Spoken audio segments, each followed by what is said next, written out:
Hi, welcome to Cybersecurity Unlocked, a cybersecurity podcast. I'm your host, Avian Jones. Today, my guest is Dr. Madan Oberoi, who is a three-star general with the Indian Police, where he has served for 27 years. Dr. Oberoi has also worked as the Director General for the Cybercrime Coordination Centre in India and also acted as an advisor to the Ministry of Home Affairs for India. He has also worked as Director for Cybercrime with INTERPOL, with two separate deployments with the UN, firstly in Bosnia and Herzegovina, secondly in Kosovo. He is also a Fulbright Scholar in cybersecurity with a PhD in eCommerce and cybercrime. I'll talk to him today about his career, how he got to where he is today, and the cybersecurity landscape and how has it evolved and changed, and in particular over the last 3 to 4 months. Hi, Madam. That is probably going to be the longest intro I'm going to have to memorize. It's definitely going to take some beating. How are you, first of all?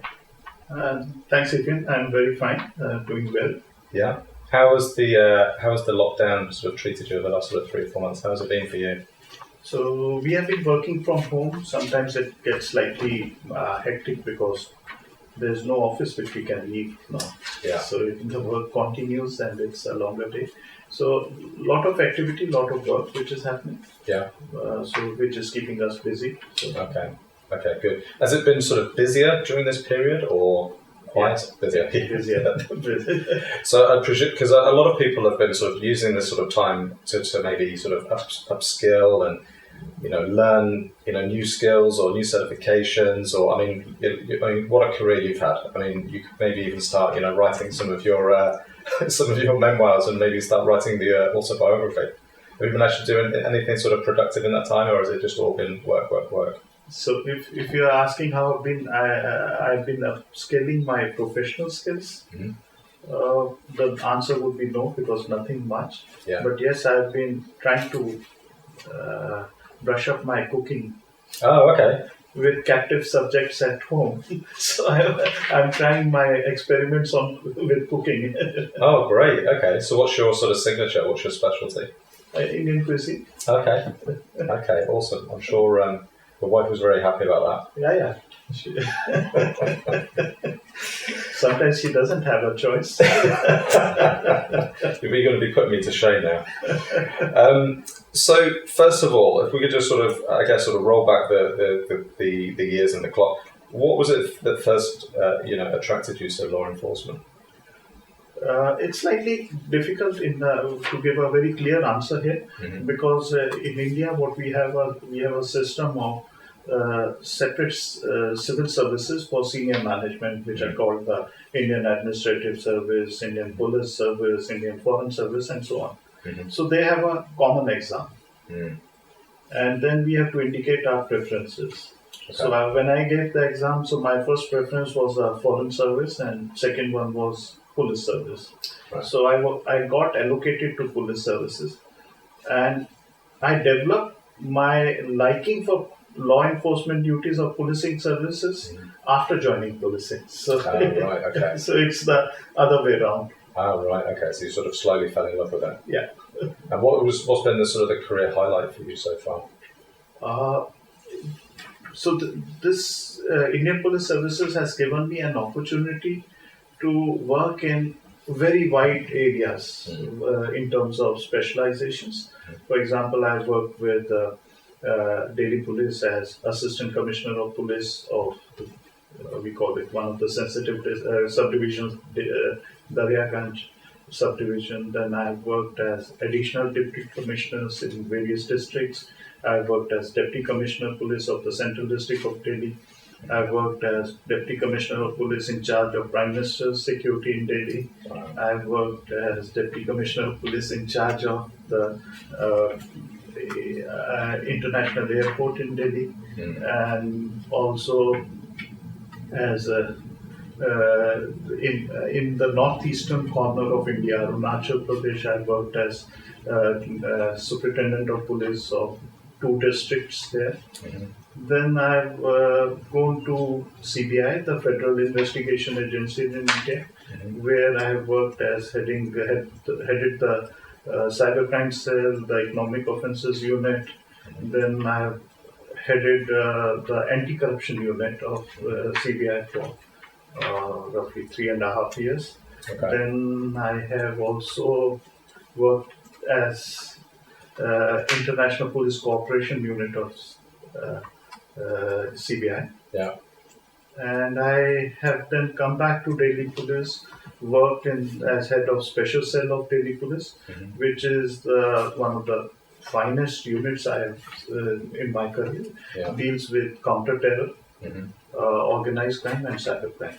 Wow. So I think Special Cell has been one of my most favorite postings. Wow. In between, I've also worked as Director of Cybercrime with INTERPOL. Yeah. So I think this service provided me an opportunity to work in different areas, geographically as well as in different areas of professional work. Yeah. I forgot to mention about 2 UN missions. Yes, Bosnia I'm really and interested Kosovo. in that. Yeah. So in Bosnia, I worked in a small station first as for the first 1 month in a place called Rogatica in Sarajevo region. Okay. But immediately after 1 month, I was selected to head the management information unit for the mission headquarters there. So I worked there.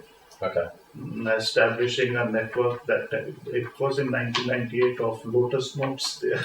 Right. Okay. Wow. So then in Bosnia, I went to establish the data center. Yes, in Kosovo, I went to establish the data center for UN mission. Right. Okay. Wow. I'm sure you've got some fascinating stories. And what was your sort of first sort of cybercrime case, and when was that? Because I'd be really interested to sort of see how far back that was. That's a very interesting case, I would say. It was, I think, in the year 1997.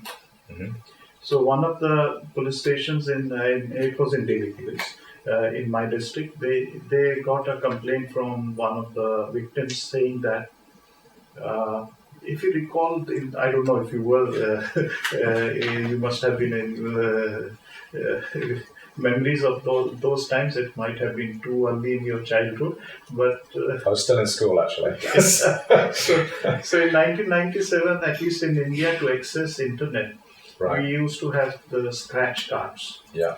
So there would be a code on the card, and there would be a coating on that which had to be scratched, and then when you enter that code, you could access internet for a few hours, and that's how we used to connect to internet.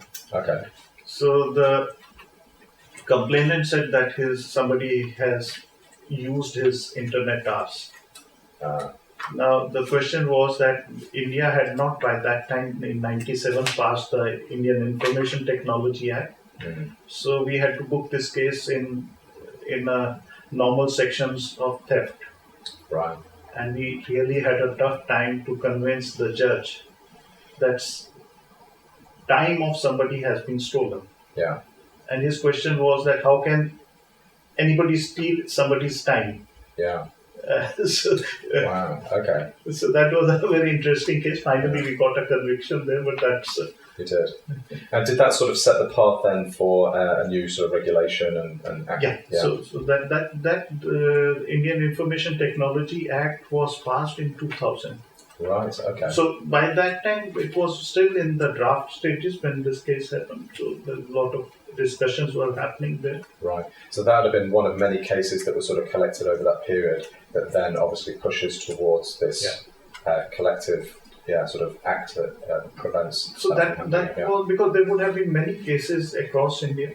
Yeah. And then a lot of things were learned from experience of other countries. Yeah. How they have tackled the cybercrime. So those were important issues which went into the framing of Information Technology Act of India. Wow. Okay. So that was 20 years ago now, with that act.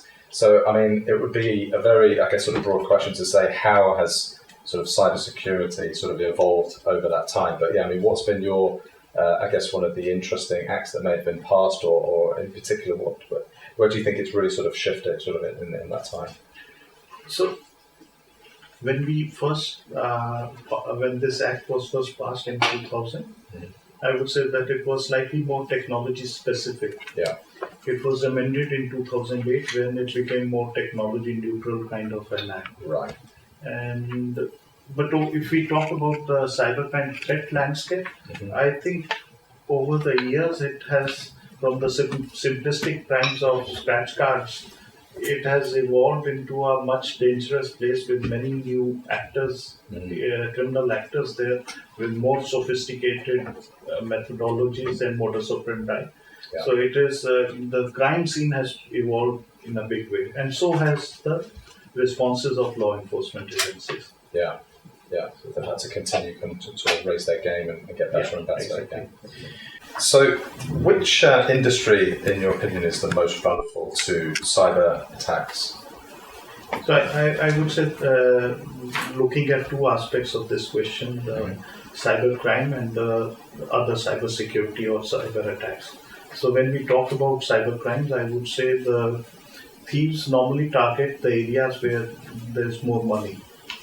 So one of the first and the most vulnerable target is the financial sector, because that's where the money is. Yeah, of course. But when we enlarge the scope to the cyber attacks per se, then there are many other actors with different motivations which come into picture. So their motivation may be espionage or attack on critical infrastructure, and that's where the scenario changes. Yeah.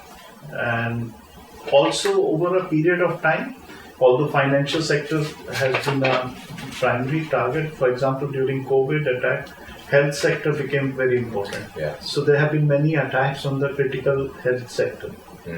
So those kind of, because that's where ransomware attacks on those, they can yield more money also. So the situation keeps on evolving, but I would say financial sector has been one of the consistently most attractive target for criminals. And what can they do to be, I guess, sort of better prepared, and other organisations as well? I mean, different industries have varying sort of levels of cyber security maturity. But what can be done sort of overall to make sure that they're better prepared? So I would like to address this question in a slightly different way than industry-specific response or organization-specific response. Because when we target this cyber security from the organizational perspective or the individual perspective, which is the case these days, it leads to some very significant gaps. Because what do we do for organizations' cybersecurity? We build SOCs, we build cyber threat intelligence also in some cases, some other tools to firewalls, IPS, etc. So many things will be built. But if I compare this with what we do in the physical world, if I have to secure my house, I don't keep on building additional defenses by building higher fences, bringing the bigger locks, putting CCTVs. We are relying on inbuilt societal deterrence. Okay. So that part is missing in cyber. And that difference is very stark, because if we look at what creates deterrence, the deterrence is created through bringing consequences on criminals for their actions, right? Which is in terms of successful prosecutions. So if you look at, I had done a small study sometime back, it is around 3-4 years back, where I had compared what is the conviction rate in terms of how many people actually go to jail for committing cybercrime. And I had taken some countries for data. And my experience was that it was very low, in the sense that it was in single digits. Really? So if it is, let's say, some countries it was 1 to 2%. In other countries it was around 10-ish kind of a thing. But if let's take an average of 8 to 9%, or which actually also means that a cyber criminal works with a confidence of 90 to 92% that nothing is going to happen to him. There's no consequences. There are no consequences, and the money is huge. Yeah. So So, and what we are doing in terms of organizational response, we are building defenses. But there is no cost to attempts. Right. As a criminal, I may fail in the first attempt, but there is no cost, so I'll do another attempt, a third attempt, a fourth attempt. I'll succeed sometime. Yeah. So, sometime I'll find vulnerability which I'll exploit. So I think besides these all things are important, building our defenses, but we also have to create an overall deterrence in the system through successful prosecutions, which sometimes gets neglected, and that needs to be addressed. So why do you think that is then? Why is the success rate on conviction so low?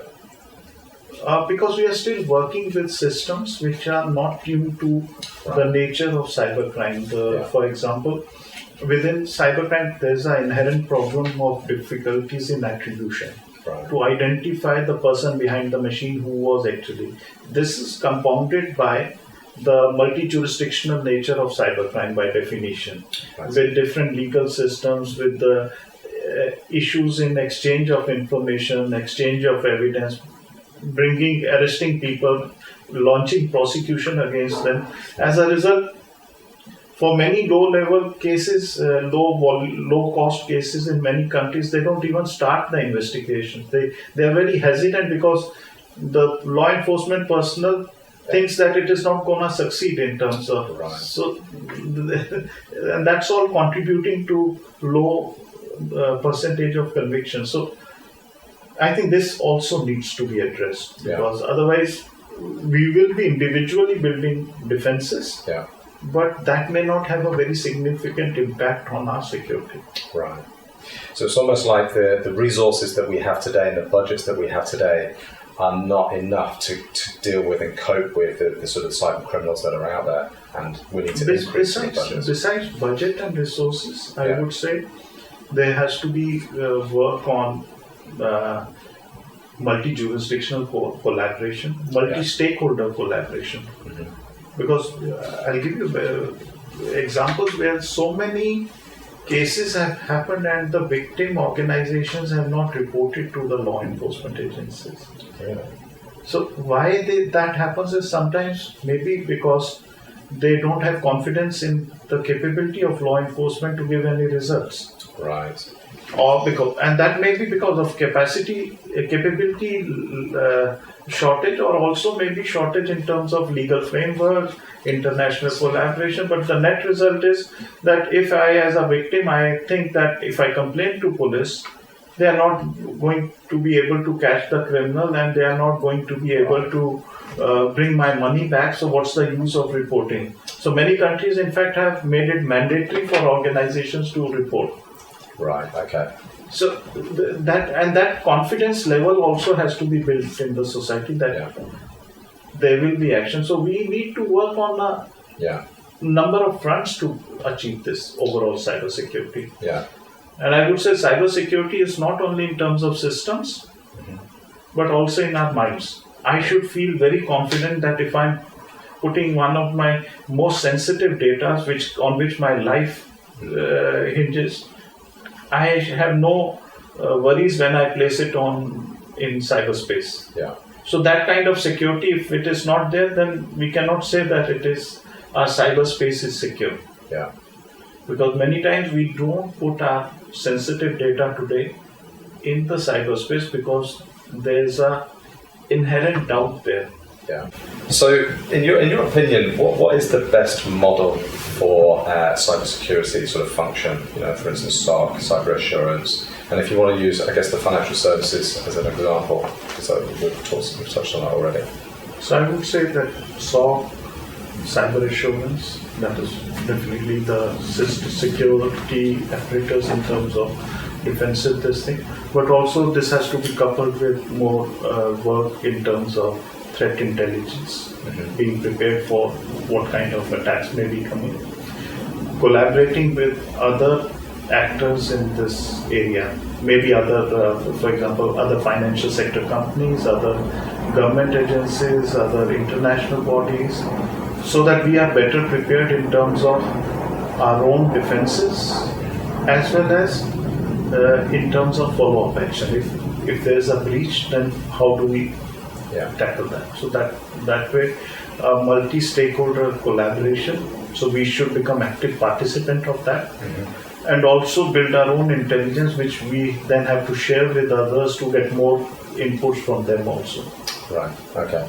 So it's important to have. And whose role does that sort of lie with, in your opinion? Is it the Chief Information Security Officer, or is it the heads of department, the heads of threat intel, the heads of SOC?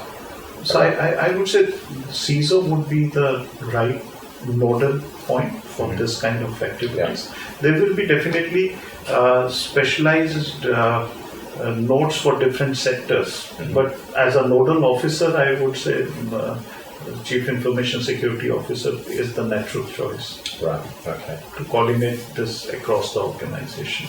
Right, and that again just sort of comes down to sort of good leadership. Somebody can take sort of ownership and then passing it down to the right individual.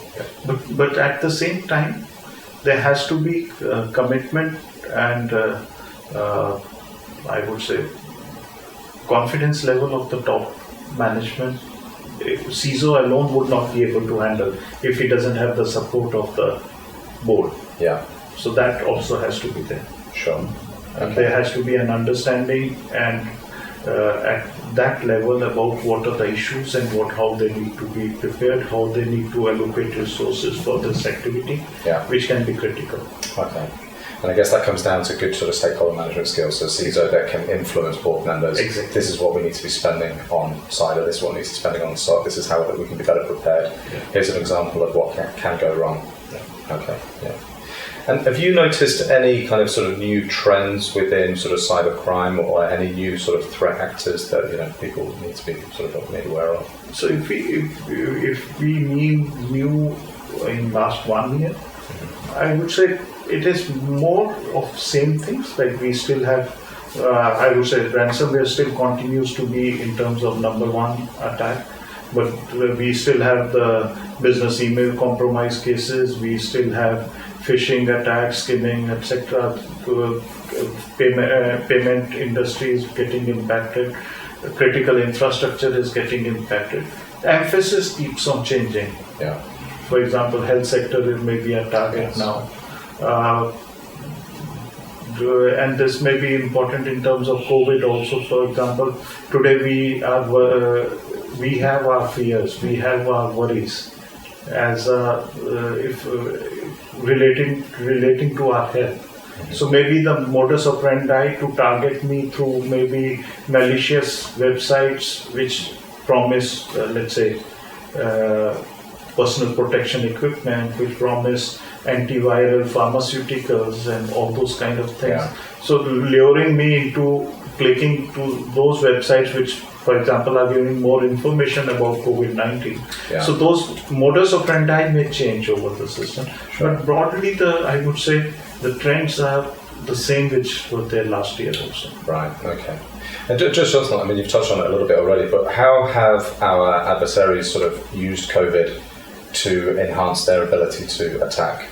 Yeah, I would say that they have got much better opportunities during COVID-19 to launch their attacks. For example, the surface for attack has increased in terms of most of us are working from home. The number of devices have increased, the number of networks have increased. Some of these devices and some of these home networks are not as secure as office networks. So that provides more opportunities for bad actors to launch their attacks. Similarly, they also can feed on our worries and our fears in terms of health-related issues. So maybe the modus operandi, as I was mentioning, using a site which is giving information about COVID or advertising antiviral pharmaceuticals or personal protection equipment. They can be used to attract unknowing victims to the malicious sites and then attacking them. So the situation offers them a lot of opportunities for this kind of work. Right. Okay. And what does the future look like for cybersecurity? Where do you see it going? I'm very hopeful for a much better future than what we have today, and I say this with 2-3 things in mind. One, there's a growing realization about the seriousness of the situation. So, if you compare it to a few years back, today CEOs are more worried about cybersecurity. They're very conscious. They're willing and much more forthcoming to allocate more resources to this important business. Right.